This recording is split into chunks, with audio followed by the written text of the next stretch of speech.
Tabi-tabi po.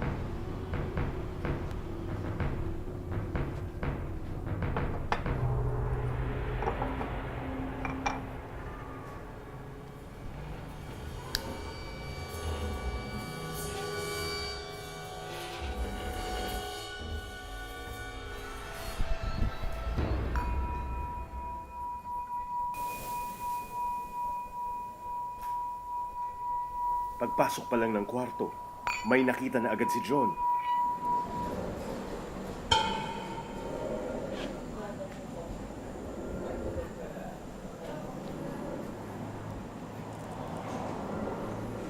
Ayaw.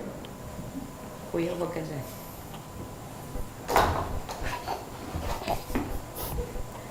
Magagalit yan nakaupo. May nakaupo dyan? Kanina pa. Ano, matanda? Lalaki, babae? Lalaki. Kanina pa may gustong sabihin, hindi ko pa naiintindihan. Tapos may matandang babaeng nakaupo doon. Sikit na? Yung mahabang upuan. Ayaw magsalita eh. Madami bang tao ngayon dito? Isa lang ang talagang nagsa-stand out. Sino? Yung nakaupo din lang na ayaw magsalita. Ayaw niyang pumayag makapag-usap. Tahimik na daw siya eh. Bait niya ako dito. Kasi nasa likod mo siya kanina. Grabe, kinikilabutan ako kanina. Nandudong nga yung mukha ng konti. Tumayo siya.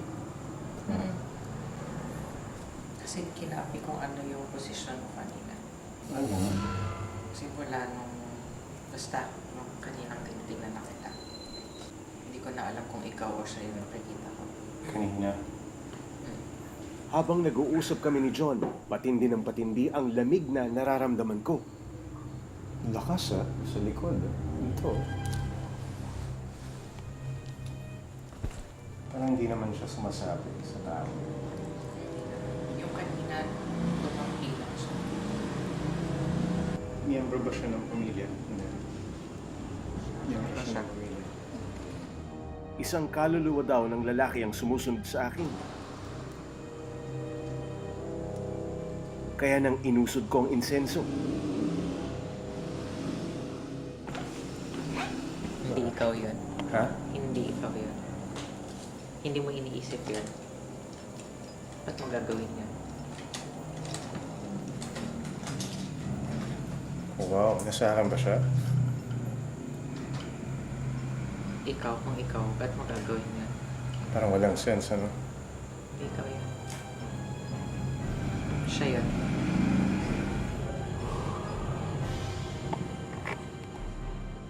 Habang nasa loob kami ng master's bedroom, ito ang nakikita naman sa monitoring ng CCTV cameras. Isang tila imahe na lumulutang sa itaas ng kama.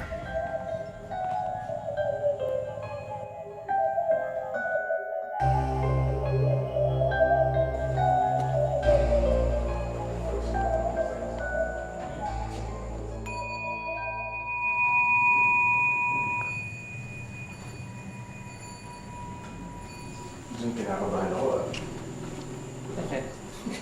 Yung description mo kanina. Yung Paano mo nalaman mong lalamigin ako dun sa area niya? That was exactly what I was feeling yung sinabi mo. there is again, Behind me? sa mirror. Ibang tao nasa mirror. Supposed to be image mo yan, di ba? Ibang tao yung May nakikita kang ibang image. Ano? Lalaki din? Parang ako rin.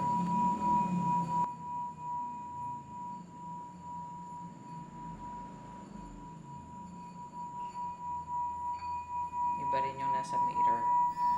Dito. Hindi ikaw yun. Yan ba yung image kanina?